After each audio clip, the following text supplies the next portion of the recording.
Hello friends, daily dictation के लिए channel को सब्सक्राइब कर लें।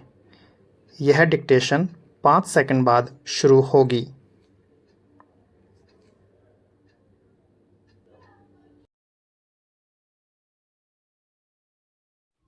स्टार्ट। भारतीय लोकतंत्र की अनेक ऐतिहासिक घटनाओं के साक्षी रहे राष्ट्रपति भवन ने एक और इतिहास रचते देखा। इस इतिहास की रचना नरेंद्र मोदी की ओर से लगातार तीसरी बार देश के प्रधानमंत्री पद की शपथ लेने के रूप में हुई। यह देश ही नहीं, दुनिया के लिए एक विलक्षण राजनीतिक घटना है, क्योंकि जहां देश में इसके पहले प्रथम प्रधानमंत्री जवाहरलाल नेहरू लगातार तीसरी बार प्रधानमंत्री बने, वहीं दुनिया में बहुत कम शासनाध्यक्षों को यह सौभाग्य प्राप्त हुआ। प्रधानमंत्री मोदी इस बार गठबंधन सरकार का नेतृत्व करने जा रहे हैं, लेकिन इससे उनकी इस उपलब्धि की महत्ता कम नहीं हो जाती, क्योंकि भाजपा बहुमत से कुछ ही दूर है।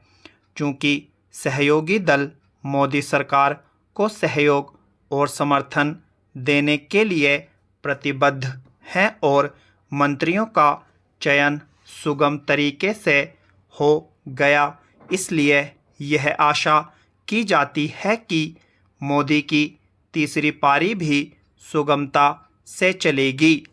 इसका एक कारण यह भी है कि उनके पास व्यापक राजनीतिक अनुभव है और चुनौतियों का सामना करने की क्षमता तथा समन्वय की राजनीति करने का कौशल भी।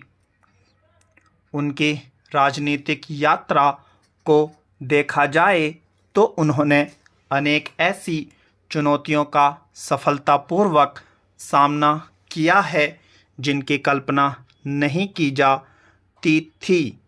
पहले गुजरात के मुख्यमंत्री के रूप में और फिर देश के प्रधानमंत्री के रूप में। पिछले 10 वर्षों का उनका कार्यकाल यह बताता है कि वह एक और जहां देश में सबसे सशक्त और लोकप्रिय नेता के रूप में उभरे, वहीं विश्व पटल पर भी उन्होंने अपनी एक गहरी छाप छोड़ी। इससे विश्व में भारत का मान बढ़ा और इसे उनके विरोधी भी स्वीकार करते हैं।